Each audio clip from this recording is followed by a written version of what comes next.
As a candidate in 2016 and 2024, Donald Trump promised to crack down on undocumented immigrants. And after the first year of his second term in office, the president has moved fast. Today's guest says that the policies and their implementation come with a very high price for the immigrants and even for U.S. officials. She's Caitlin Dickerson this week on Story in the Public Square.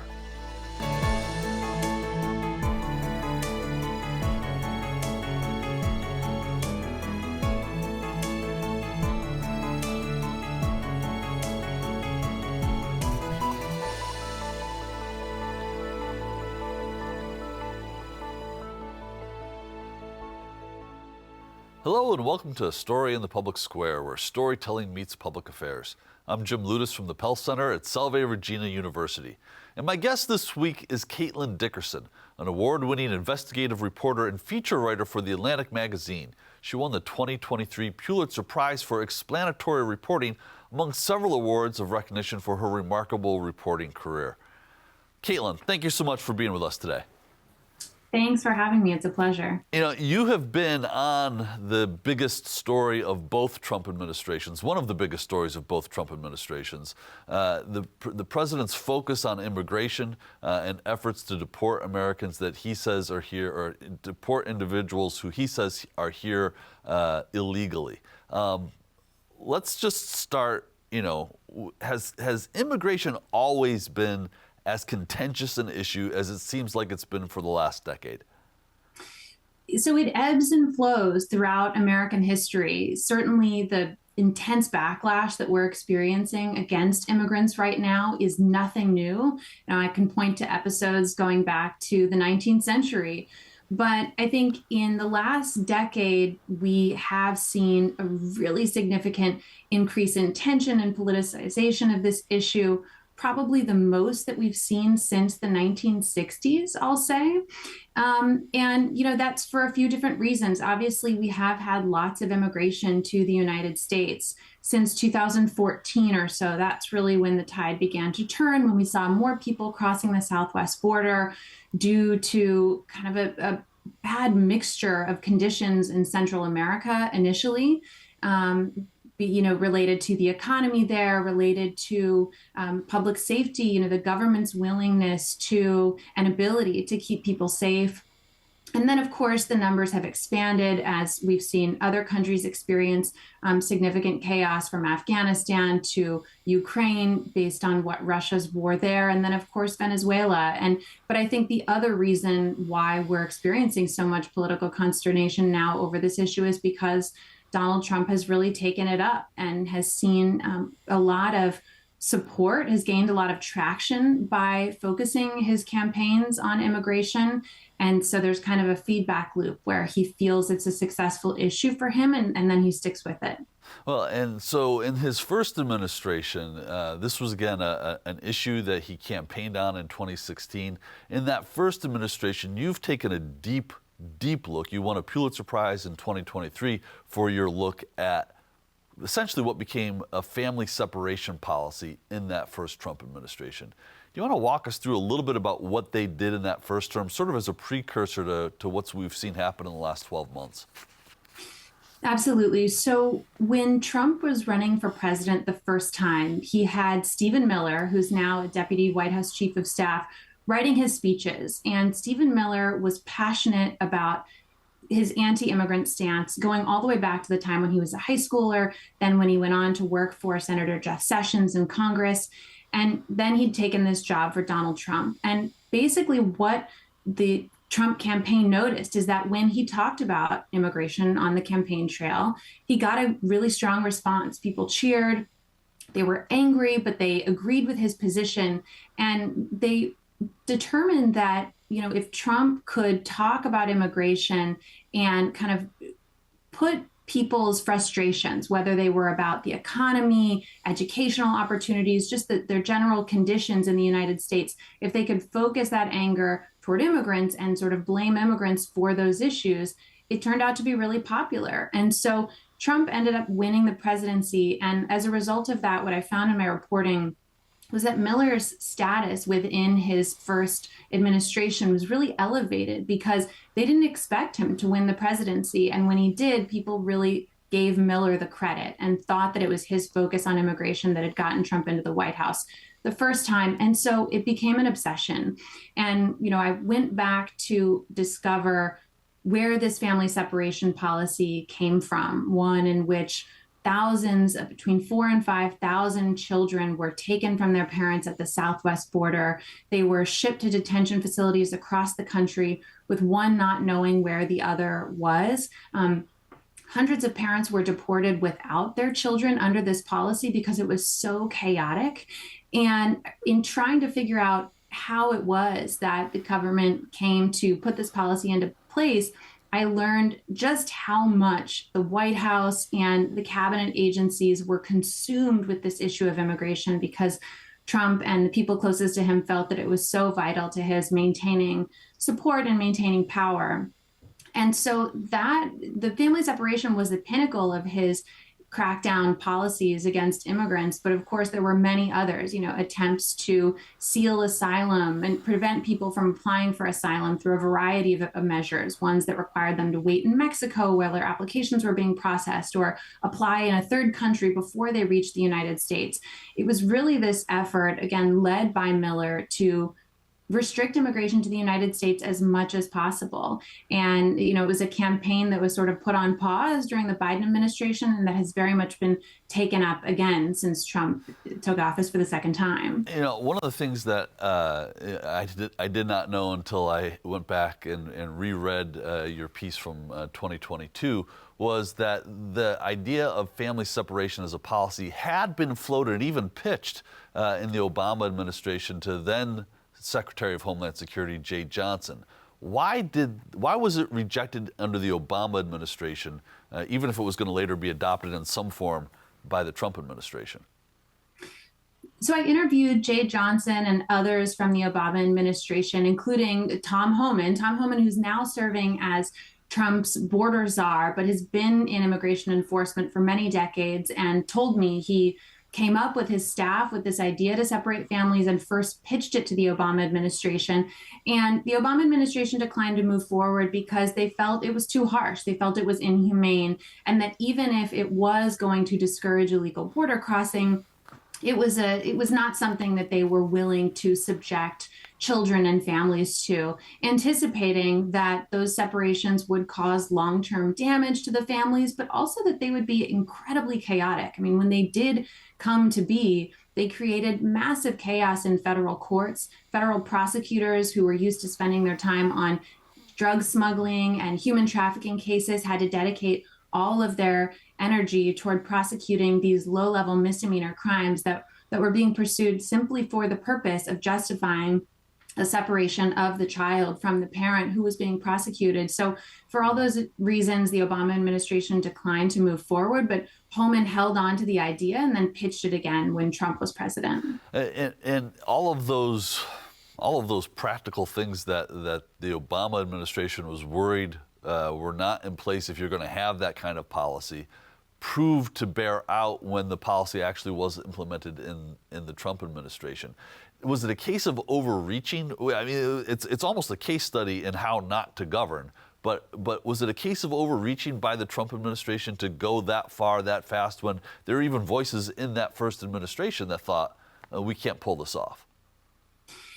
I think that the very strong public reaction against family separations across the political spectrum suggests that the public did view it as a case of overreaching. I mean, I think what I found is that it was a reflection of just this sheer desperation to minimize immigration to the United States through any means necessary. And that intensity, that fierceness of the degree to which Miller and others in the White House, the first Trump White House, were holding on to that goal, it led them to ignore long-time border enforcement experts, people who are restrictionists, including people who really want to minimize illegal border crossings, but who were raising red flags. And I even uncovered in my reporting reports that showed in advance of this policy being implemented nationwide that the administration was warned in very specific terms of things like permanent populations of new orphans, of parents being deported without children, and of the federal courts being overrun and becoming very chaotic, all of which, of course, happened. But they were so desperate and kind of willing to stop at nothing to prevent people from crossing the border. I don't want to get stuck in that first administration, but I do want to ask you, 4,000 to 5,000 students that were children who were separated from their parents. Are families made whole now? Is there anybody still separated from their children? There are still families that have not been brought back together because, the effort to reunify families didn't begin until more than a year after those first separations took place. And some had been deported already. Some parents had already been deported to their home countries. We're talking about people who were sent to rural communities in Central America who were very hard to find, and some people who came to the United States because they were fleeing dangerous situations, and so had kind of, by necessity, had to make themselves difficult to find. So part of the court-ordered effort to reunify families involved sending an NGO with volunteers literally on motorcycles through the highlands of Guatemala, for example, to try to track these parents down. Some were found, but there are families that were never unified. And then, of course, also some of those families were still in the process of trying to obtain legal status when Trump took office for the second time. And as a result of that, some are facing deportation now after everything that they've been through. Does the military, they talk about something called moral injury, where the folks who are asked to do grievous things suffer social, emotional consequences of it years later. The folks who are on the front lines of that family separation policy, did you get a sense that they had any long-term consequences, emotional, psychological, or otherwise, from being involved in that policy?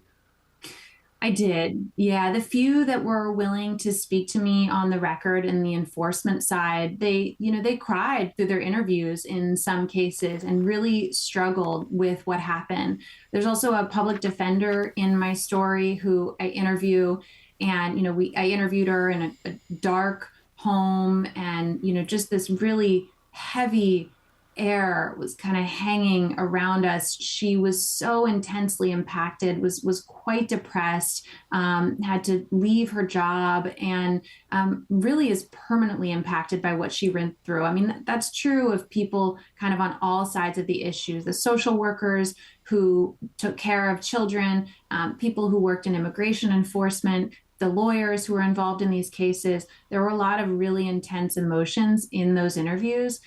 Some people really kind of struggling to understand how they came to be a part of this, because it was a policy that was often described in kind of intentionally misleading and confusing ways. The administration said, no, we're just prosecuting people for breaking the law. That's totally reasonable and normal, and kind of leaving out a lot of information about what the ultimate consequences of those prosecutions would be. And so the policy, in a way, crept up on people.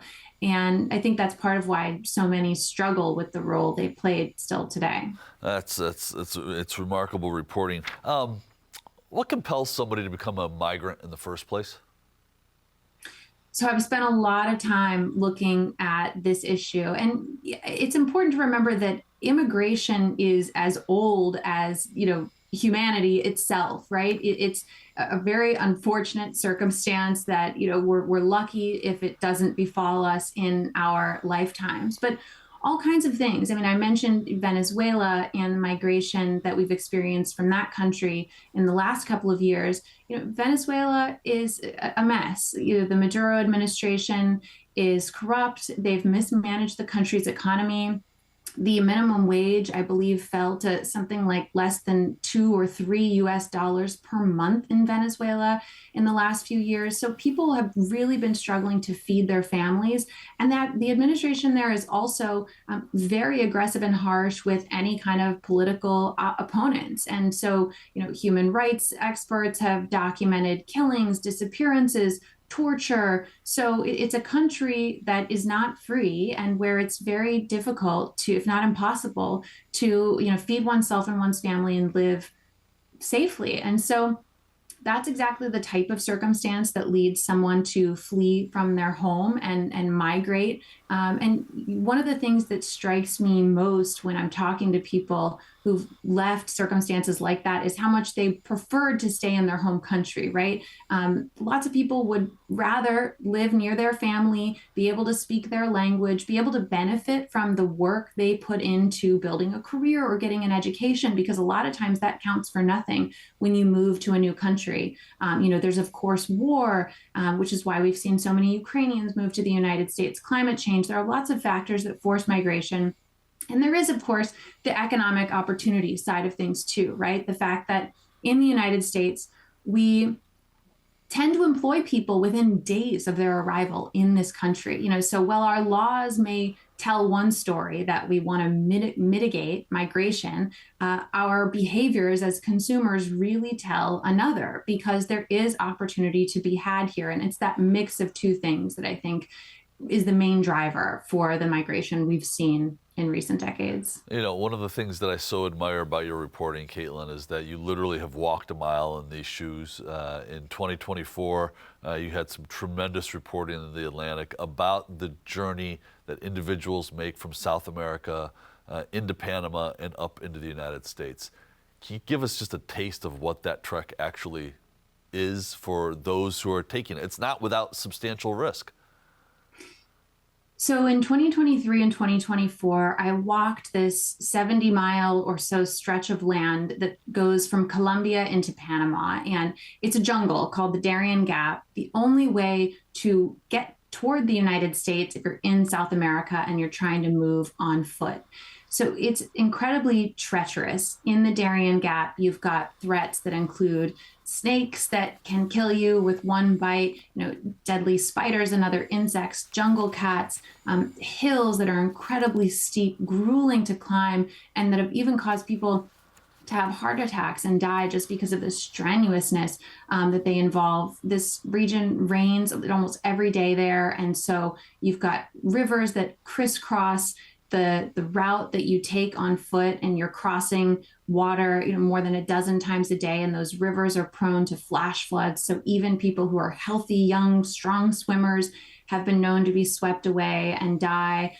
There's so many, and there are also bandits who live in the Darien Gap, because prior to it becoming a migration route, really the only people crossing it were doing so to move drugs and weapons, illicitly. And so it's not a place that was a popular migration route for obvious reasons. But what I found in my reporting was that as the United States was sort of struggling to figure out how to address the large numbers of people crossing the southwest border, we have pressured governments in Mexico and in Central America to restrict access to visas for people who might like to get on a plane, go to those countries, and then take an easier trek on foot up north to the United States.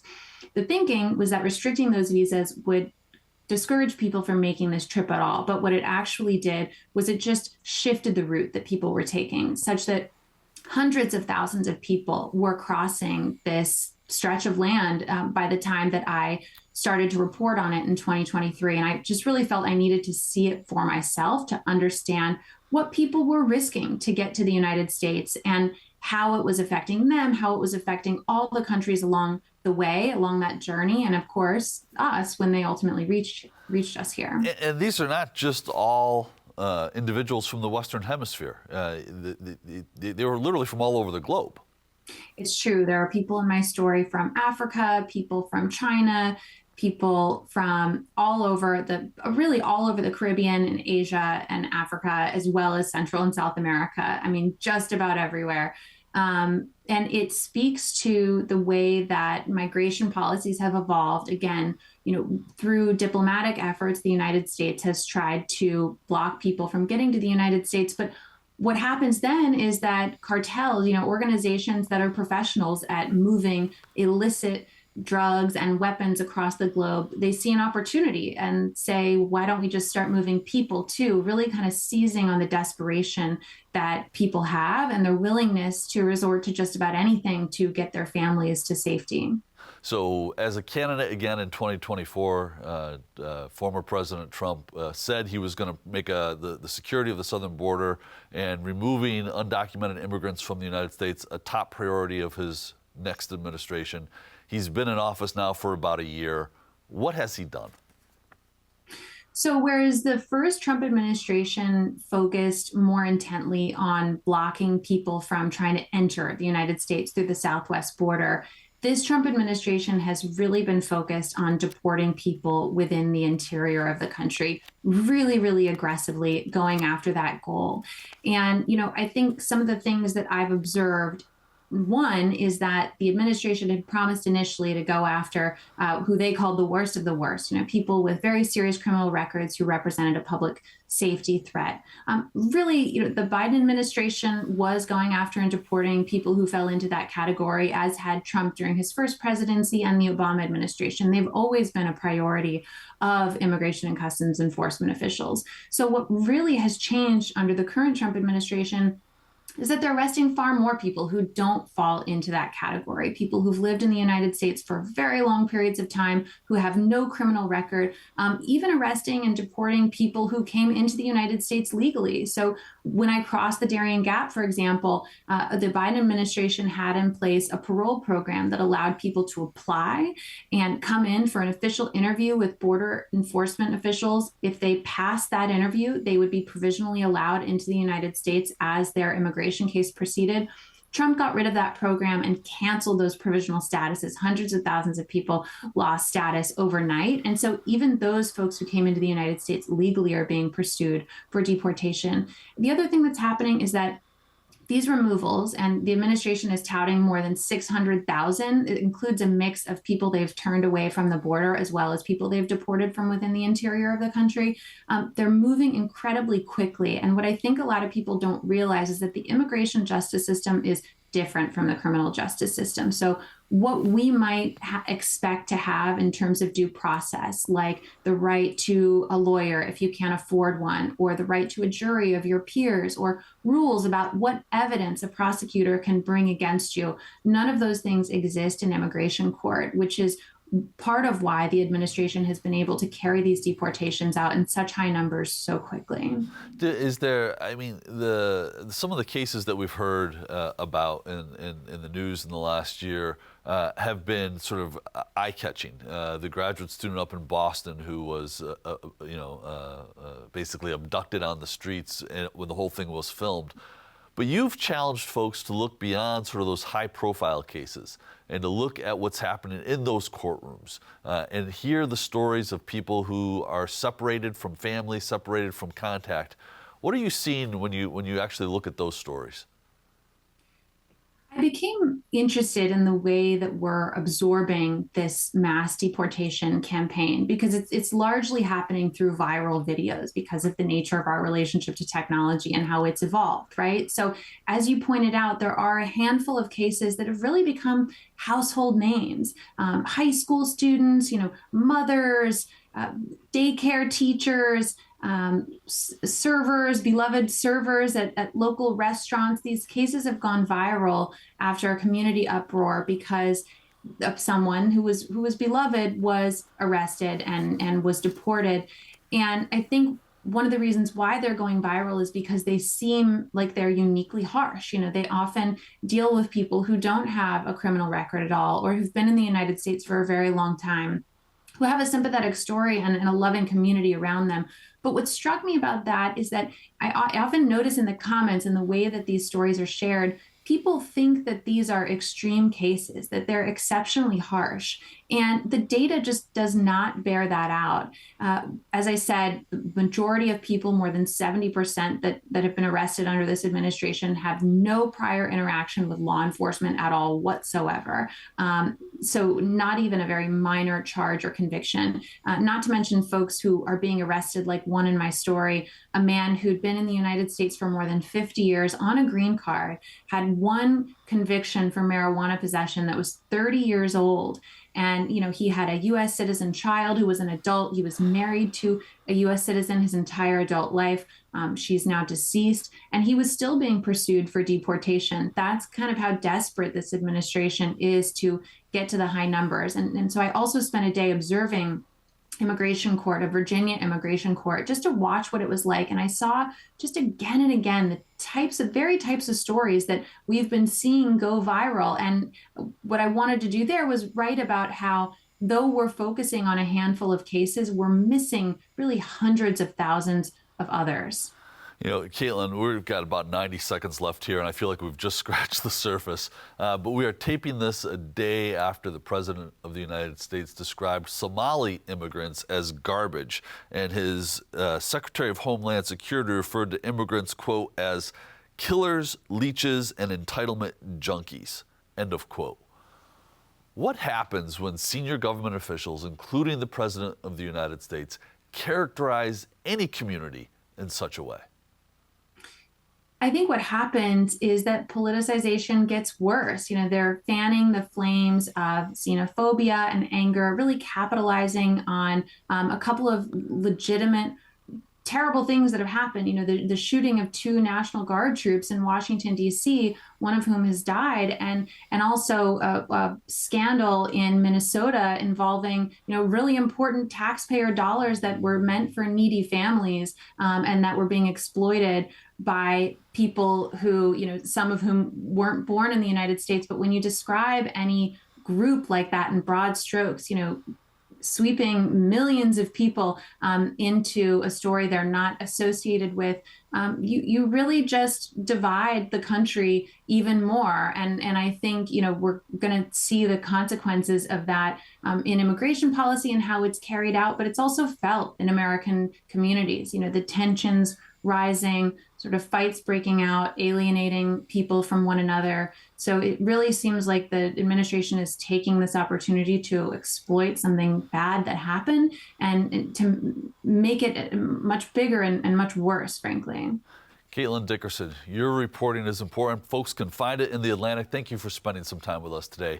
That is all the time we have this week, but if you want to know more about Story in the Public Square, you can find us on social media or visit us at cela.edu/Pell Center, where you can always catch up on previous episodes. I'm Jim Ludis, asking you to join me again next time for more Story in the Public Square.